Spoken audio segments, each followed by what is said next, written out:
আজ আমরা যেখানে এসেছি এখানের একটা ঐতিহাসিক প্রেক্ষাপট রয়েছে। এই নিদর্শন বহু পুরনো নিদর্শন।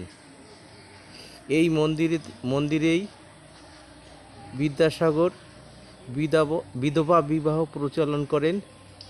তার নিজের ভাইয়ের ছেলেরকে বিয়ে দেন এই মন্দিরে।